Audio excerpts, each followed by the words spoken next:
if your child comes home, he says, Dad, I've read the Quran and I've thought about it and I've decided that I respect your belief, right? But I want to be a good human being, but I don't believe Muhammad was a prophet. I think God is a big mystery, you know, and I just want to live my life as a secular person. Okay. Right? How would you feel about that? I would be very sad. Right. I would be absolutely devastated. Okay. At the same time, I would sit my child down and reason with my child even for 10 years. Okay. Even if I had to reason with my child for 10 years, I have a case with me right now. There is a father, Pakistani father, from a very conservative society called the Pashtuns. Yeah. You know the Yeah, Pathans? Pashtun, Afghanistan, Very conservative yeah. people. His son has problems. path. He's left the path. Right. He's absolutely left the path. He contacted me.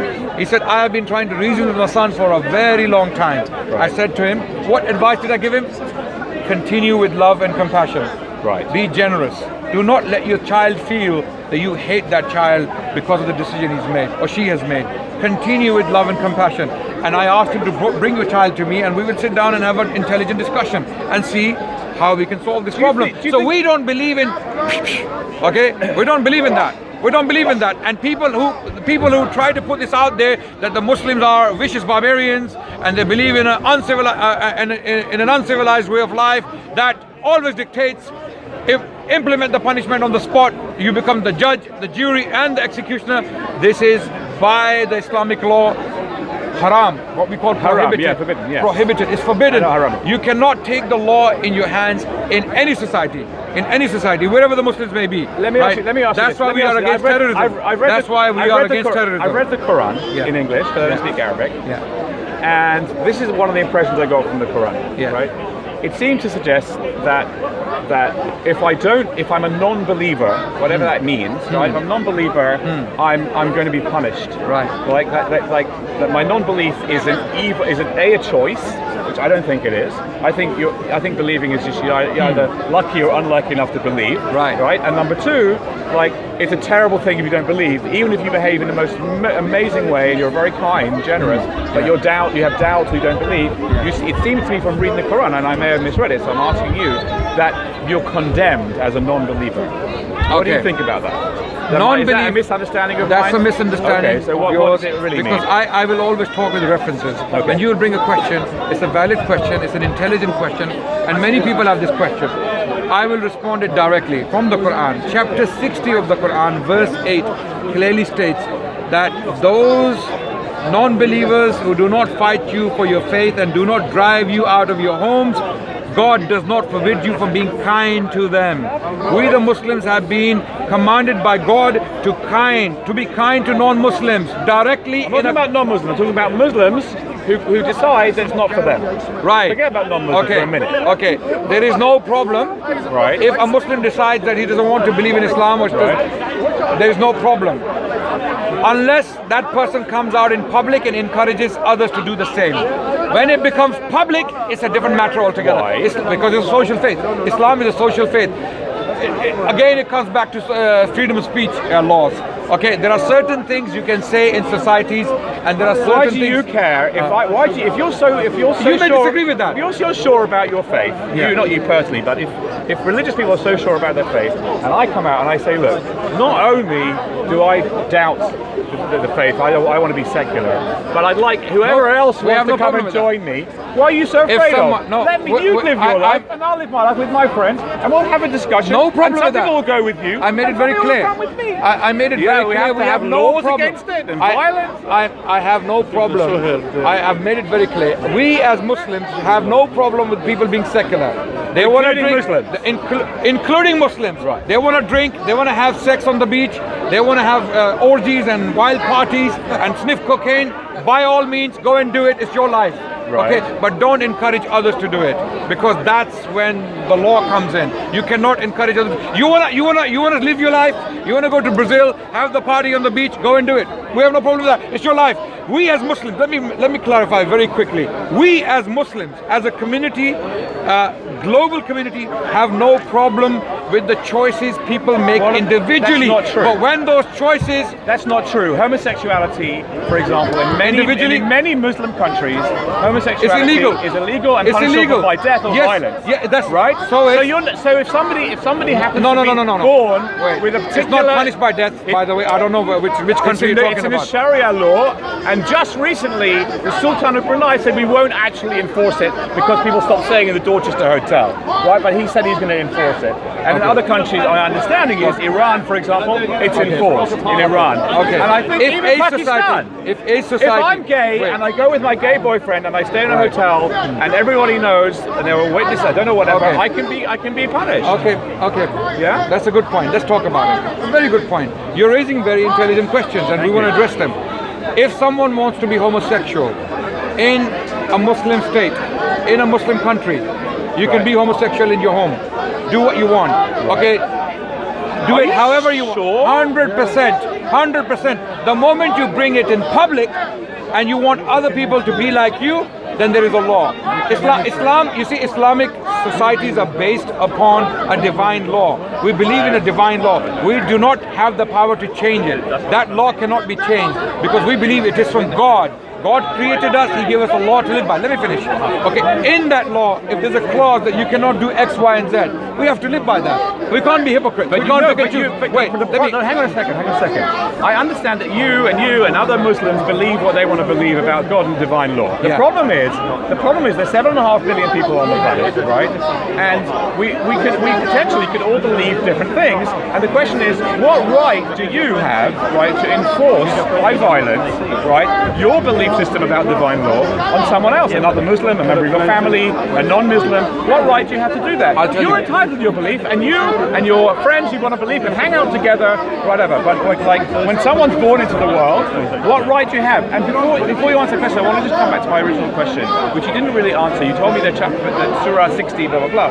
I'm just telling you that when I read the Quran, right, I know that you just told me that there is a verse somewhere in the Quran that says we should be kind and not. But there are many other verses which seem to suggest, right, on the face of it, that disbelievers, right, the word disbeliever, which could mean your enemy, it could mean your son, it could mean your neighbor. I don't know what it means. It could mean your wife. It's on every wife. It could mean your wife, your uncle. Other page of the Quran, it's like, disbeliever this, disbeliever that, disbeliever that. I'm reading the book, I'm going, when's God going to get over the whole disbelieving thing? If God wants us to believe so much, why don't we have more signs? Because we don't have a lot. We have an amazing universe, but we have very little information about the nature of the divine. In fact, you say God divine, God is You're one. raising a number of points, and let me respond to two of the points you raised. Can we enforce our... I've got to go home in 2 minutes. No problem. Can we enforce our ways on others? Absolutely not. In Islam, we are not allowed as Muslims to impose our laws upon the Jews and the Christians. What about Hindus? Not even Hindus. Okay. For example, throughout the Islamic civilization, Jews existed with Muslims as dhimmi. Okay, what does dhimmi mean? Dhimmi means they didn't have full independence and equality. Well, you they don't didn't have quality as human You have a beings. misconception. There were Jewish prime ministers in Spain. Did you know that under Islamic rule, there were Jewish prime ministers, at least two of them, Hyde ibn Shaprut. You're bringing out a good example. But in Iraq, they weren't Jewish prime ministers. Okay. And people had to pay a tax. They had to pay a jizz. You can't have a Jewish prime minister everywhere, can you? Sorry? You can't have a but Jewish I'm saying, prime minister everywhere, you seem to be denying, denying a historical story, which I heard, which I believe. Hang on a second. I'm saying there are instances where there are two Jewish prime ministers, but there are many other instances if you let me answer your where question. Christians and Jews If you let me were answer your point. second-class citizens in Muslim majority countries. First of all, through in the Middle Quranic Ages, let me explain very quickly. In the Middle Ages, there was no such thing as the second-class citizens. There were Jewish citizens, there were Christian citizens, and there were Muslim citizens. All of them lived by their own rules and their laws. The Jews had their Beth Dins, their own courts. The Christians had their bishops governing their societies. Muslims had their qadis. Okay, you don't believe me? Just pick up any basic history book on Ottomans and non-Muslims, or Al-Andalus and non-Muslims. You will see how Jews lived their own lives according to their rules. and there was no mullah standing on top of their heads with a sword. You don't do Sharia, we will chop you. No, there was nothing like that. That's the conception you have been fed with by international media and by the international Islamophobia industry. Let me finish. Has been spread by extremist Muslims. Let me finish. Islamophobia has been spread by two extremist entities: Western politicians and Muslim terrorists. I'll tell you why. Because this is a war between Western politicians who are terrorists and Muslim terrorists who are also terrorists, right? This is a war between them. Who are the victims? We, the Muslims, the majority, right? So how are the Western politicians terrorists? People like Tony Blair, I believe he's a terrorist. I believe Jeremy Corbyn recently said he should be he should be in Hague for war crimes. He caused the war in Iraq, and that war produced ISIS. ISIS is a product. Okay, so how am I, Sheikh Mohammed or Joe or Terry or George responsible for that? I'll tell you how. You're not responsible for it at all. We are Muslims. We are extended Muslims. You're a victim of it, but I'm not saying you're responsible. What I'm saying is, right, that the ISIS, which came out of the deposed regime of Saddam Hussein, ISIS came out as a reaction to Iraq invasion. Yes, and they successfully used Islamic text and Islamic belief system. They used. Hang on a second. I'm Muslim Kurdish. Yes. Who killed the ISIS? Who killed Fine, ISIS? the Kurdish. Very good. Yeah. I'm Kurdish. I'm Muslim. Yeah, very nice.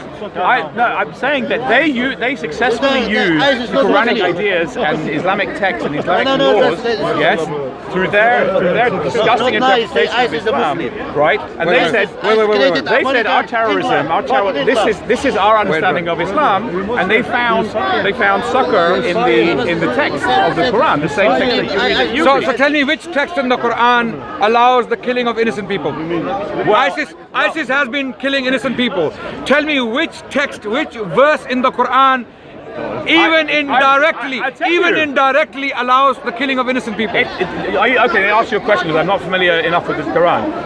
Is there no text in the Quran which has something to the effect of disbelievers shall be killed? X, Y, and Z. Killed. Doesn't say that anywhere in the Quran. No. Disbelievers, those disbelievers who fight you, Quran says. No, forget about the fight. They just says they don't believe, then you kill them. No. And by the way, even disbelievers who fight you, so you can say anyone you don't like fights you. Let me respond to your point very quickly. The Quran.